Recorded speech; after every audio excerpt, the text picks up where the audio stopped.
Class 7 subject social science और lesson हमारा जो है ये है medieval history of Jammu and Kashmir and Ladakh. Topic हमारा मेडिवल जम्मू और सब टॉपिक जो है ये है society and culture. Medieval Jammu को हमने पिछली वीडियो में इस पर बात की कि उसमें हमने ये देखा और बताया कि सबसे ज़्यादा जो है ये देव डायनेस्टी ने जम्मू रीजन में ज़्यादा हुकूमत की है।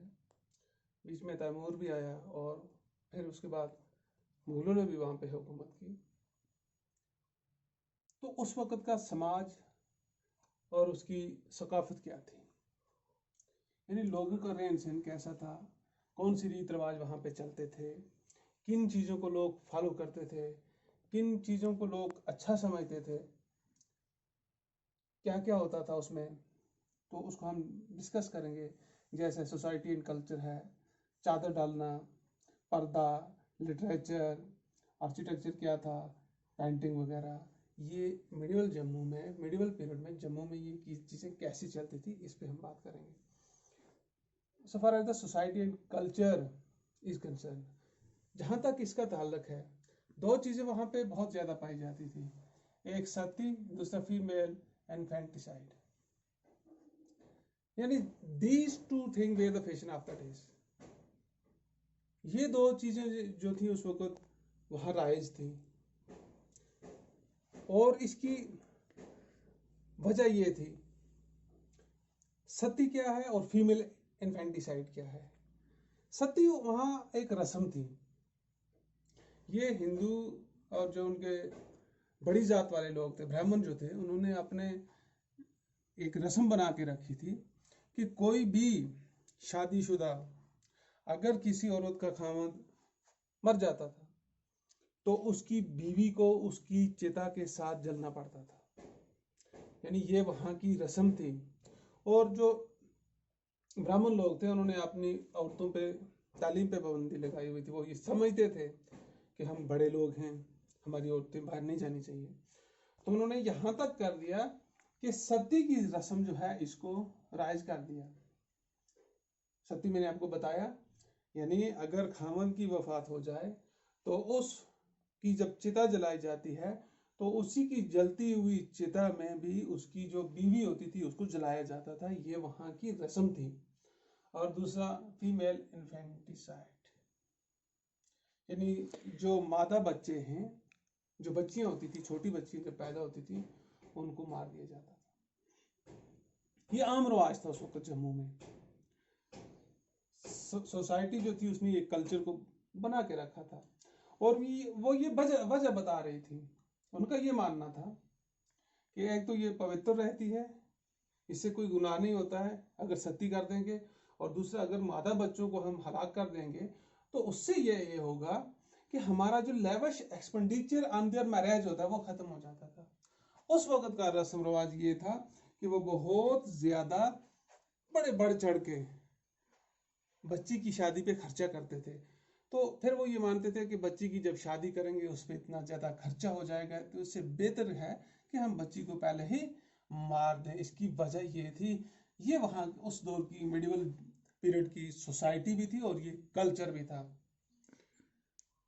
उसके बाद चादर डालना,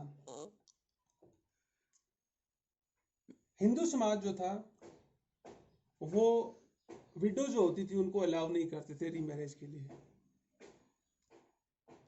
वो ये मानते थे कि हमारे नज़दीक ये गुनाह है, यानी बेवा को दूसरी शादी करने की इजाज़त नहीं होती थी। तो वहाँ पे जो राजपूत एक मिनास क्लान था, मिनास जो थे उनका क्लान जो था, उन्होंने इस रस्म को ख़त्म कर दिया। उन्होंने रीमैरिज जो था उसको इंट्रोड्यूस किया, और उसको जब इंट्रोड्यूस किया उन्होंने अपना लफ्ज़ इसके लिए इस्तेमाल किया कि चादर डालना। चादर डालने का मतलब है किसी के सर पे कोई सरबरा बनाना। हालांकि हिंदू लोग अलाउ नहीं करते थे कि विडो जो है ये रीमैरिज करें, दूसरी शादी कर लें, और सब ने ये मना करके रखा हुआ था। लेकिन राजपूत में से एक मनास क्लान जो था वो इसको प्रैक्टिस करता था। It was practised by the Manhas कौन ऑफ द राजपूत फैमिली। तो राजपूत जो मनहास जो थे वो राजपूतों में वो विडो को दूसरी शादी करते थे। उसकी दूसरी शादी जब वो करते थे उसको कहते थे चादर डालना। तो ये भी उस वक्त की एक रस्म थी। ये सिर्फ मनहास जो क्लान था, वो जो सेक्ट था वो करता था। उसके बाद पर्दा, पर्दे का क्या सिस्टम था? वहां पे पर्दा भी बराबर किया जाता था, क्योंकि जो ब्राह्मण लोग थे वो ये मानते थे कि हम सुपीरियर हैं, हमारी औरतों पे आम दूसरे जो लोअर कास्ट है उनकी नजर नहीं पड़नी चाहिए थी। सो वो उनकी वुमन जो थी वो ऑब्जर्व करती थी पर्दे को। It was observed by the women of upper classes. पर्दा जो था ये सिर्फ अपर क्लास की वुमेन जो थी वो इस्तेमाल करती थी, and found absent in the peasant class. और पीजेंट क्लास जो थे उसमें ये नहीं पाया जाता था। वो इसलिए नहीं पाया जाता था कि पीजेंट क्लास जो की वो जो औरतें थी उनको अपने फैमिली के साथ अपने किसमें खेत में जाके काम करना पड़ता था, जिसमें उनको दिक्कत भी होती थी। वो इकोनॉमिकली सपोर्ट करती थी अपनी फैमिली को, तो वो पर्दा मेंटेन नहीं कर सकती थी। तो लिहाजा जो अपर क्लास की फैमिलीज थी उन्होंने वहाँ पे पर्दा का रिवाज रखा था, और पर्दे से उनकी आइडेंटिफिकेशन होती थी, वो आइडेंटिफाई किए जाते थे पर्दे से। चौथी चीज, अब तो ये हो गया सोसाइटी कैसी थी, उनका रहन सहन कैसा था, कौन से रस्म रिवाज थे। लिटरेचर क्या था उस दौर का, और किन लोगों ने उस दौर में लिटरेचर में काम किया। ये कहा जाता है कि ये जो मिडिवल पीरियड था, this period remarks the growth of Sanskrit as well as Dogri literature in Jammu. यानी इसी पीरियड के अंदर डोगरी और संस्कृत जो है ये परवान चढ़ी जम्मू में। लिटरेचर जो है ये मिडिवल पीरियड में संस्कृत और डोगरी को इसमें परवान चढ़ाया गया। यानी संस्कृत और डोगरी जो है ये मिडिवल पीरियड में वहां पे जवान हुई, पली बढ़ी।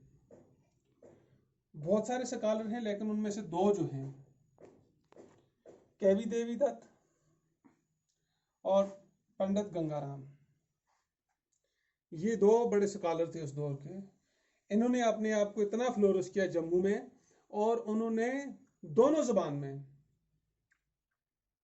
दे produce literature in both languages. केवी देवी दत्त और पंडित गंगाराम, इन्होंने इतना ज्यादा लिटरेचर पे काम किया कि उन्होंने दोनों जुबानों को फरोग दिया, और दोनों जुबानों में लिटरेचर को जो है ये प्रोड्यूस किया, यानी तैयार किया लिटरेचर को। जहां तक केवी देवी का ताल्लुक है, इसने बहुत सारी किताबें लिखी हैं, लेकिन इनमें से चंद हमने यहां लिखी हैं। इसने जो किताब लिखी है वीर विलास, ये इसकी मशहूर किताब है। 12 माह इसकी दूसरी है।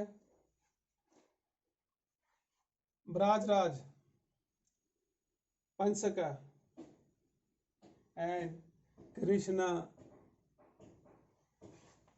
महिरमा स्टोटा,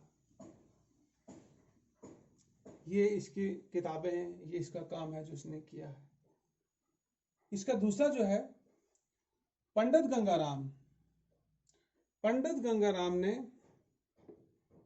एक बड़ी मशहूर नज्म जो है वो कंपोज की है। हाँ, जब नज्म लिखते हैं उसको कंपोज बोलते हैं। नज्म जो है, नज्म के लिखने को कंपोज बोलते हैं। इसने एक मशहूर पोएम लिखी है डोगरी में, a popular poem in Dogri, कंडिया, कंडिया दा बराना बसना, कंडिया दा बसना, कंडिया दा बसना। इसका मतलब है मेन लाइफ इन कंडी।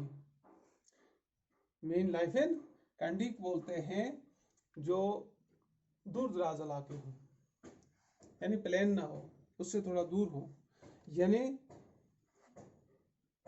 कंडी वाले इलाकों में जिंदगी कैसे गुजरती है उस पर एक खूबसूरत इन्होंने नज़म लिखी है।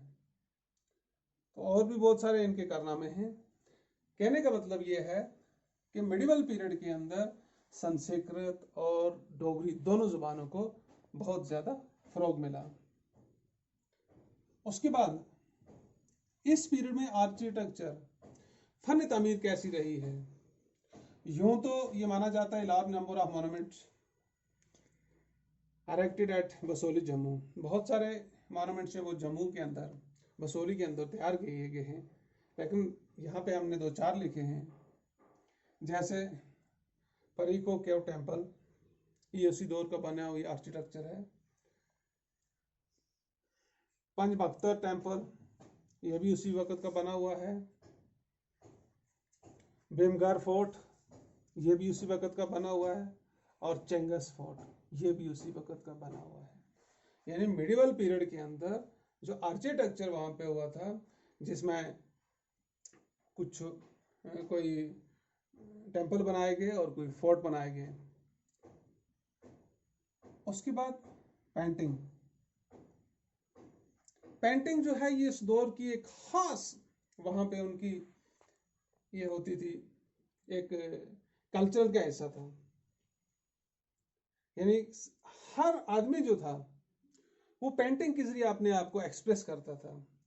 इसमें से जो इस दौर को माना जाता है, this period is remarkable to the development of Pahari school of painting.